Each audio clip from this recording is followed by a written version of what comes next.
আসসালামু আলাইকুম, স্বাগতম আপনাকে দ্য বিউটি অব দ্য আননোনে। আজ আপনাদের নিয়ে যাব বাংলাদেশের পার্বত্য চট্টগ্রাম অঞ্চলে, যেখানে ইতিহাস, নৃজাতিগত শিকড় এবং রাজনৈতিক স্বার্থের খেলা একসাথে মিলিত হয়ে সৃষ্টি করেছে এক জটিল এবং দীর্ঘায়িত সংঘাত। এই ভিডিওতে আমরা চেষ্টা করব কেন পাহাড়ি এবং বাঙালিদের মধ্যে অবিশ্বাস গড়ে উঠেছে, 1987 সালের শান্তি চুক্তি কিভাবে ব্যর্থ হয়েছে এবং আসলে কি জুমল্যান্ড নামে আলাদা রাষ্ট্র গঠন করতে চায়, এসব প্রশ্নের রহস্য উন্মোচন করব দ্য বিউটি অব দ্য আননোনের আজকের পর্দায়। দীর্ঘদিন ধরে পাহাড়ি এবং বাঙালিদের মধ্যে পরস্পর বিরোধী মনোভাব পার্বত্য চট্টগ্রাম অঞ্চলে সৃষ্টি করেছে মারাত্মক নিরাপত্তা ঝুঁকি। বাংলাদেশের 3টি পার্বত্য জেলা হচ্ছে বান্দরবন, রাঙ্গামাটি, খাগড়াছড়ি। এই 3টি পার্বত্য জেলায় নিরাপত্তা ও শান্তি শৃঙ্খলা বজায় রাখার জন্য 1987 সালে পার্বত্য চট্টগ্রাম শান্তি চুক্তি স্বাক্ষর করা হয়েছে, কিন্তু সেই শান্তি চুক্তি পাহাড়ে এখন পর্যন্ত শান্তি নিয়ে আসতে ব্যর্থ হয়েছে। বরং কিছু সন্ত্রাসবাদী গোষ্ঠী এই অঞ্চলে ব্যাপক অ্যাক্টিভ হয়েছে, যারা পার্বত্য চট্টগ্রামকে বাংলাদেশ থেকে পৃথক করে স্বাধীন জুমল্যান্ড গঠনের চেষ্টা করতেছে। সাম্প্রতিক সময়ে বাংলাদেশের পার্বত্য জেলাগুলোর মধ্যে আবারও উত্তপ্ত পরিস্থিতি দেখা যাচ্ছে। বাংলাদেশের পার্বত্য চট্টগ্রাম অঞ্চলে ক্ষুদ্র নৃগোষ্ঠী বাসিন্দাদের নিয়ে প্রধান বিতর্ক হলো তারা উপজাতি নাকি আদিবাসী। বাংলাদেশের সংবিধানে আদিবাসী শব্দের কোনো স্বীকৃতি নেই। সংবিধানের অনুচ্ছেদ 6(2)-এ বলা হয়েছে যে বাংলাদেশের জনগণ জাতি হিসাবে বাঙালি, নাগরিক হিসাবে বাংলাদেশী। এই কারণে বাংলাদেশে আদিবাসী শব্দ ব্যবহার করা সংবিধান পরিপন্থী। জাতীয় মূলনীতি যদিও সংবিধানে উল্লেখ নেই, রাষ্ট্রের মূলনীতি হিসাবে বাঙালি জাতীয়তাবাদকে গ্রহণ করা হয়েছে, কিন্তু বহুত্ববাদ ও সকল নাগরিকের অধিকার নিশ্চিত করাও সংবিধানের মূল উদ্দেশ্য। আদিবাসী শব্দ ব্যবহার নিয়ে বিতর্ক। বাংলাদেশের কিছু ক্ষুদ্র নৃগোষ্ঠী নিজেদের আদিবাসী হিসাবে স্বীকৃতি দেওয়ার দাবি করে আসছে, কিন্তু সংবিধানে আদিবাসী শব্দের স্বীকৃতি না দেওয়ায় উপজাতি, ক্ষুদ্র জাতিসত্তা ও নৃগোষ্ঠী ইত্যাদি শব্দগুলো ব্যবহার করা হয়। এ বিষয়ে পক্ষে বিপক্ষে অনেক বিতর্ক রয়েছে। আদিবাসী বলতে কি বোঝায়? আদিবাসী বলতে মূলত একটি ভূমির আদিবাসীদেরকে বোঝানো হয়। প্রত্নতান্ত্রিক গবেষণা থেকে জানা যায় প্রায় 4000 বছর ধরে বাংলাদেশের এই ভূখণ্ডে মূলত বাঙালি নৃগোষ্ঠী বসবাস করে আসছে, তাই বাঙালিরাই মূলত এই অঞ্চলের আদিবাসী। অন্যদিকে পার্বত্য চট্টগ্রাম অঞ্চলের অধিকাংশ ক্ষুদ্র নৃগোষ্ঠী জনগণ মঙ্গোলীয় বংশোদ্ভূত।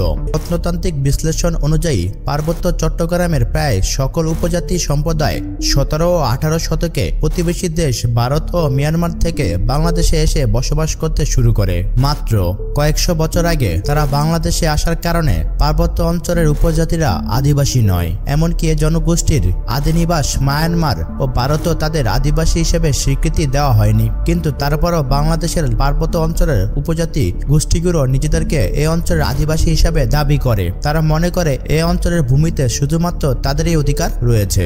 সাল 1982 আগস্ট মাসে জাতিসংঘে বিশ্বের আদিবাসীরা তাদের মানবাধিকার, অধিকার ও স্বাধীনতা সংক্রান্ত বিষয় নিয়ে আদিবাসী জনগোষ্ঠীর বিষয়ক ওয়ার্কিং গ্রুপের প্রথম সভা করেন। বিশ্বের 90-টিরও বেশি দেশে আদিবাসীদের জনসংখ্যা প্রায় 37 কোটি। জাতিসংঘের সাধারণ পরিষদে 1994 সালের 23 ডিসেম্বর 9 আগস্টকে বিশ্ব আদিবাসী দিবস হিসেবে স্বীকৃতি দেয়। এরপর থেকে 9 আগস্ট বিশ্ব আদিবাসী দিবস হিসেবে পালিত হয়ে আসছে। বিশ্বের সকল আদিবাসী তাদের নিজস্ব ভাষা, সংস্কৃতি ও অধিকার ও নাগরিকত্ব পাওয়ার জন্য দিবসটি গুরুত্বের সাথে পালন করে। 2007 সালের 13 সেপ্টেম্বর জাতিসংঘের 61তম অধিবেশনে আদিবাসী বিষয়ক একটি ঘোষণাপত্র উপস্থাপন করা হয়। এই ঘোষণাপত্র উপস্থাপন করলে 143টি দেশ প্রস্তাবের পক্ষে, 4টি দেশ বিপক্ষে, 11টি দেশ ভোটদান থেকে বিরত থাকে, 34টি দেশ অনুপস্থিত থাকে। ভোটদান থেকে বিরত থাকা দেশগুলোর মধ্যে বাংলাদেশ অন্যতম। বিরুদ্ধে ভোট প্রদান করা দেশগুলো হচ্ছে অস্ট্রেলিয়া, কানাডা, নিউজিল্যান্ড ও যুক্তরাষ্ট্র। এই ঘোষণাপত্রে সর্বমোট 46টি অনুচ্ছেদ রয়েছে।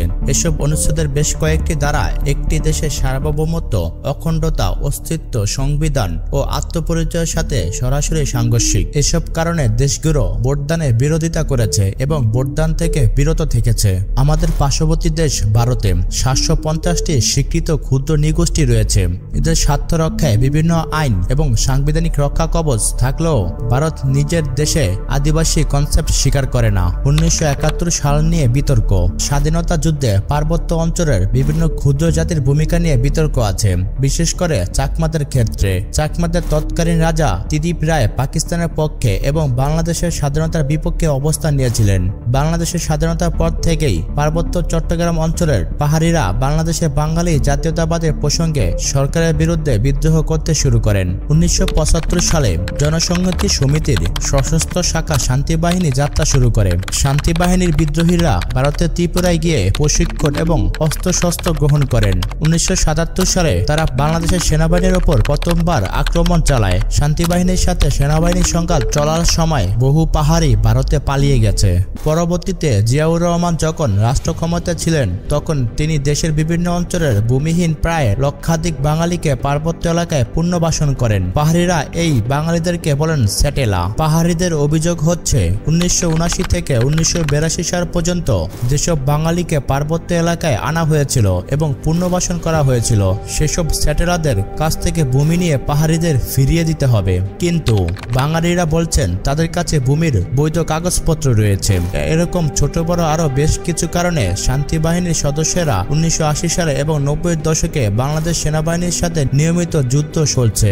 বেগম খালেদা জিয়া ক্ষমতায় আসলে পার্বত্য চট্টগ্রাম জনসংহতি সমিতির সাথে শান্তি আলোচনা শুরু হয়। এরপর 1986 সালে শেখ হাসিনা প্রথমবারের মতো ক্ষমতায় যাওয়ার পর শান্তি আলোচনা অগ্রগতি হয়। 1987 সালের 2রা ডিসেম্বর আনুষ্ঠানিকভাবে বাংলাদেশ সরকারের সাথে জ্যোতিরিন্দ্র বুদ্ধিপ্রিয় লালমা বা সন্তু লালমা জনসংহতি সমিতির পক্ষ থেকে শান্তি চুক্তি স্বাক্ষর করেন। সেই শান্তি চুক্তির মূল কয়েকটি বিষয় হল 3 পার্বত্য জেলার স্থানীয় সরকার পরিষদের সমন্বয়ে একটি আঞ্চলিক পরিষদ গঠন করা হবে। উপজাতীয় আইন এবং সামাজিক বিচার কাজ এই পরিষদের অধীনে থাকবে।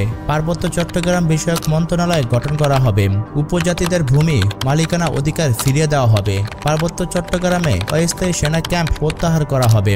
পাহাড়ি এবং বাঙালি উভয় সম্প্রদায়ের মধ্যে পার্বত্য শান্তি চুক্তি নিয়ে এক ধরনের অসন্তোষ দেখা যায়। শান্তি চুক্তির পরে পার্বত্য চট্টগ্রাম অঞ্চলে জটিল এক রাজনৈতিক সমীকরণ তৈরি হয়। এই চুক্তির ফলে পাহাড়ে থাকা বাঙালিরা দ্বিতীয় শ্রেণীর নাগরিক হয়ে যায়, কারণ চুক্তিতে পাহাড়ে বসবাসকারী বাঙালিদের সম্পর্কে কিছুই বলা হয়নি। চুক্তির পর থেকে বাঙালিরা পাহাড়ের জমি কেনার অধিকার হারিয়ে ফেলে। 1987 সালের শান্তি চুক্তিতে স্বায়ত্তশাসনের আশ্বাসে বেশ কিছু প্রতিষ্ঠান গড়ে তোলা হলেও সেগুলোর হাতে তেমন কোনো ক্ষমতা নেই বলে মনে করেন পাহাড়ি নেতারা। অনেকের মতে সন্ত্রাস দমনের নামে সেনাবাহিনী পাহাড়ে গিয়ে সামরিক শাসন চালাচ্ছে। বিচ্ছিন্নতাবাদী একাধিক গোষ্ঠী আলার থেকে পার্বত্য চট্টগ্রামকে বাংলাদেশ থেকে স্বাধীন করে জুমল্যান্ড নামে নতুন রাষ্ট্র গঠনের বিশেষ প্রচারণা চালিয়ে যাচ্ছে। পার্বত্য চট্টগ্রাম এলাকার উপজাতি জনগণকে সামগ্রিকভাবে বোঝাতে জুম জনগোষ্ঠী বলা হয়। এই জুম জনগোষ্ঠীর দেশ হবে জুমল্যান্ড। জানা গেছে ভেতরে ভেতরে তারা তাদের জাতীয় পতাকা, জাতীয় সঙ্গীত, জাতীয় দিবস, পৃথক মুদ্রা ঘোষণা করেছে।